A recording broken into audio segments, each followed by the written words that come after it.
তিন দশকের কেরিয়ারে এই প্রথমবার বাদশাহ শাহরুখের মুকুটে যোগ হল জাতীয় পালক। কিসি চিজ কো শিদ্দত সে চাহো তো ২৩ সেপ্টেম্বর দিল্লির বিজ্ঞান ভবনে ব্রহ্মাণ্ড যেন শাহরুখ খানের সেই সংলাপকেই অক্ষরে অক্ষরে ফলিয়ে দিল। তিন দশকের কেরিয়ারে এই প্রথমবার বাদশার মুকুটে যোগ হল জাতীয় পালক। মঙ্গলবার ৭১তম জাতীয় পুরস্কারের মঞ্চে সেরা অভিনেতা হিসেবে কিং খানের হাতে পুরস্কার তুলে দিলেন রাষ্ট্রপতি দ্রৌপদী মুর্মু। পরনে আদ্যপান্ত কালো বন্ধগলা শেরওয়ানি, চোখে রোদ চশমা।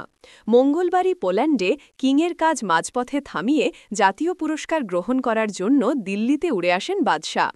অনুষ্ঠানে প্রবেশ করেই কখনো করজোড়ে বন্ধু রানী মুখোপাধ্যায়ের সঙ্গে কুশলমঙ্গল বিনিময় করলেন তিনি, আবার কখনো বা সঞ্চালক তাকে কিং অফ আর্টস সম্বোধন করায় উড়ন্ত চুমু ছুড়ে দিলেন।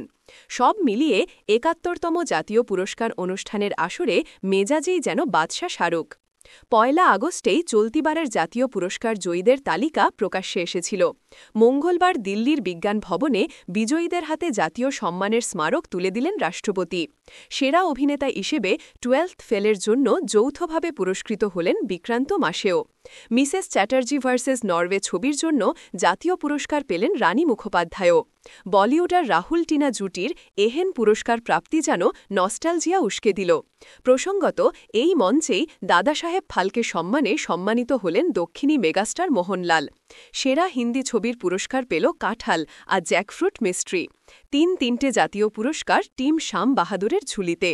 ৩৩ বছরের দীর্ঘ কেরিয়ারে অজস্র সুপারহিট ছবি উপহার দিয়েছেন শাহরুখ। কখনো রোম্যান্টিক রাহুল হয়ে বলেছেন কুচকুচ হোতা হ্যায়, আবার কখনো মার্কাটারি অ্যাকশনে কাঁপিয়েছেন প্রেক্ষাগৃহ। যদিও বহু অভিনেতার মতোই কেরিয়ারের একটা সময়ে বক্স অফিসে বারবার মুখ থুবড়ে পড়ছিল তার সিনেমা। জিরো ছবির পর মাঝে বছর চারেকের বিরতি নেন আর কামব্যাক করেন একেবারে বাদশার মতোই।